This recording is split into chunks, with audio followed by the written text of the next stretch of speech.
Hi, I'm Tom. And I'm Molly. Welcome to Friends at Gameology, hosted by friends at Gameology.com.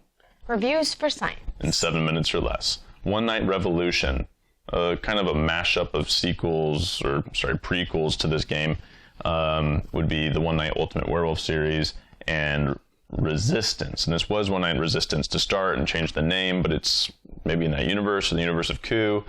Point being, it is a social deduction game. You are handed a specialist card. Well, first of all, you're handed an ID card, so I'm a bad guy. I'm a good guy. I'm an informant. What are you? Rebel.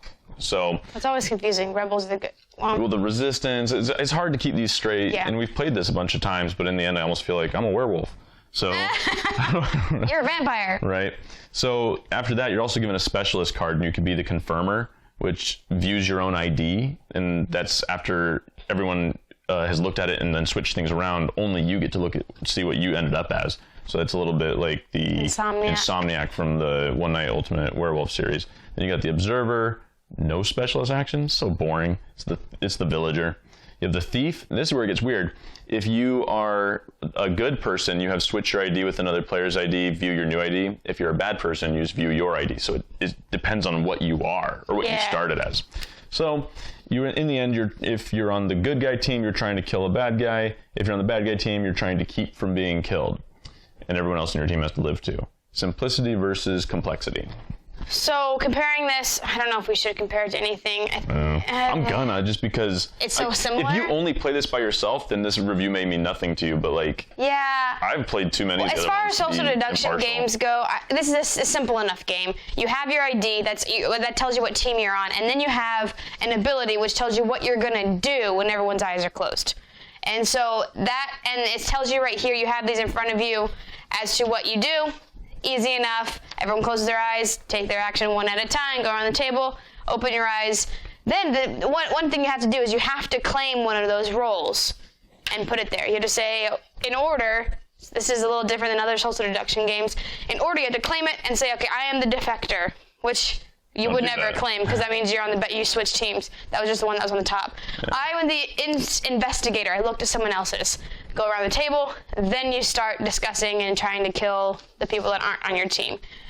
So as far as social deduction games, or just games in general, it's fairly simple. This is a little bit more complicated than your werewolf because you have two different things, right? Your identity does not tell you what your action is going to be, whereas in werewolf, they're the same. You're a werewolf, and depending on the expansion, you could be a dream wolf, right, which you do something different than just the normal werewolves. But I'm a rebel, but then I'm also this other thing. But still simple enough. So the complexity for me is also that they have different actions for what side you're on. And when you're trying to guess what people are, and you're trying to keep track of not just who they are and what they could have done, but two things they could have possibly done, and they may have done one of them, and they may not have done it. It gets to be where it starts being way more random to me than any of the other social deduction games I've played, except for maybe Paranoia. Luck versus strategy. For me, this game has a lot of luck. There's one that you have to tap the shoulder, and if you're a good person, the next person to you is a bad person, you tap their shoulder, then they know you're a good person, a signaler. Then they know, or vice versa. I don't remember exactly off the top of my head which one it is. So that one can give it away right away. There's a revealer. Is that what it's called in this one? Yes, it is called the revealer. Revealer. Flip another player's ID face up. If it's an informant, flip it back down. Right. So, I guess they're similar to other games, and I'm not as good at these social deduction games, so I think it's a lot of luck when a lot of it is you're talking, and so it's not necessarily luck. People will disagree with me in that it's about bluffing, and so to me that's lucky, but also just bluffing. I typically find these games to be really about skill, about your strategy. This one, not so much. I guess that's wrong. You just have to have a super good memory. Because, especially if you've played any of the other games, you're going to get mixed up and you'll start saying things that will incriminate you. Because you'll think like, oh, I'm telling them I'm taking a good guy action, and they'll be like, wait, if you were the defector, you could only have taken this bad action if everyone in front of you has confirmed what they are. And so, does that make it more random? I don't think so. It's not any more lucky as much as it's just a lot harder to play. So maybe there's still an amount of strategy here. Fun versus boring. I was really looking forward to this game. It's a mashup of Resistance and One Night Ultimate Werewolf, and I love both those games. And I like social deduction games. This isn't not fun, but it's just so difficult. Every time I play, I feel like just too many people, basically anyone who's red incriminates themselves super quickly. And it's like everybody. It's not just one person and you're like, oh, come on, Bob. Sorry, Bobs of the world. It was the only name that came to mind. I apologize. But Bob, for reals, it's not that. It's because literally everyone is doing it. Anyone that has a red card is just getting outed immediately. Yeah.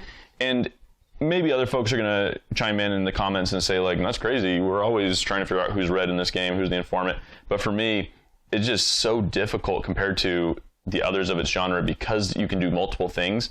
And it should be easier for the red people to hide because they could hide behind, well, I did the blue thing. But for some reason, it has not come together for me. Yeah, I find this game to be less fun than other social deduction games. I'm not good at them in general, but this one is a lot less chaotic. Therefore, it means it's harder to lie for me. And so I find that to be less entertaining for myself. Even if I'm bad, it's hard for me to hide that I'm bad because I had to remember, oh, wait, I switched. I didn't just look. I switched my ID, something, whatever it is. Yeah, so Tom's right on with that. BGG rating. Maybe a 5 for me. I like social deduction games. I'd play it, but I'd rather grab the other ones first. Yeah, I'd probably give it a 4. Look at you. Look at me. Every time we get to multiples of 500 subscribers, we give away a free glitter painting of your favorite geeky thing. So make sure to subscribe now. It could be you that wins. One Night Revolution. We've presented the evidence. You be the judge.